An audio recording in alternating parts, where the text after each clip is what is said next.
Delhi Capitals versus royal Challengers Bangalore. এই খেলার আমরা হেড টু হেড টিম নিয়ে আলোচনা করব। ড্রিম 11 খেলাটি হচ্ছে অরুণ জেটলি স্টেডিয়াম দিল্লিতে, সন্ধ্যা 7:30 থেকে খেলাটি আছে।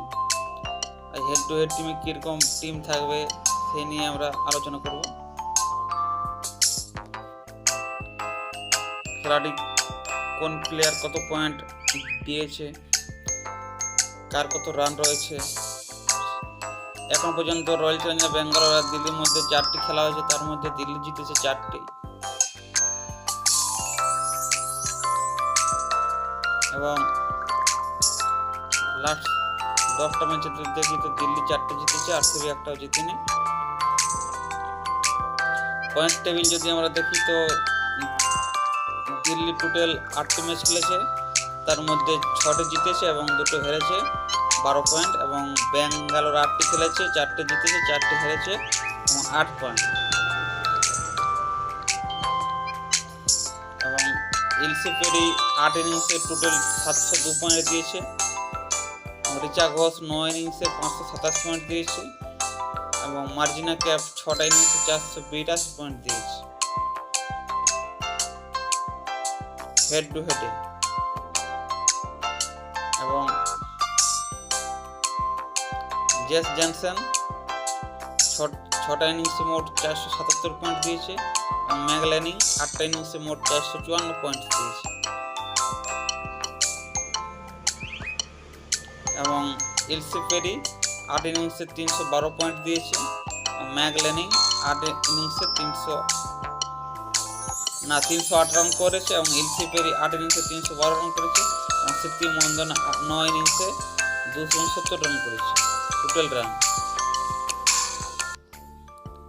এবং শেফালি ভার্মা 8 ইনিংসে মোট 265 রান করেছে। এবং রিচা ঘোষ 8 ইনিংসে 240 রান করেছে।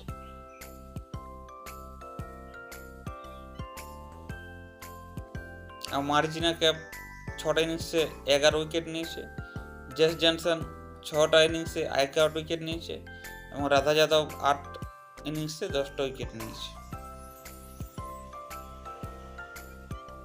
এবং আশা সোবানান 9টা ম্যাচে 10টা উইকেট।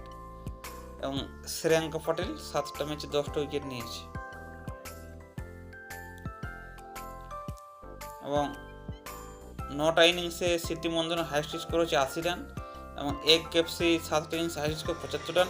এবং সিটি মন্দনার 9টা ইনিংসে হাইস্ট স্কোর 74। এবং শেফালি ভার্মার 8টা ইনিংসে হাইস্ট স্কোর হচ্ছে 71। এবং জেমিমা রড্রিগেজ 8 ইনিংসে 69 রান হাইস্ট স্কোর। এবং হেড টু হেড টিম যদি উইকেট কিপার দেখি তো আর ঘোষ। ব্যাটসম্যান যদি দেখি তো এস ভার্মা, ম্যাগল্যানিং এবং সিটি মন্দনা। এবং অলরাউন্ডারে মার্জিনা ক্যাপ, জনসন, একেএফসি, জি ওয়ারহাম এবং ই পেরি। এবং বোলার হচ্ছে রাধা যাদব, এস পাটিল। এই হচ্ছে হেড টু হেড টিম। ক্যাপ্টেনে আছে ই পেরি, ভাইস ক্যাপ্টেন আছে মার্জিনা ক্যাপ।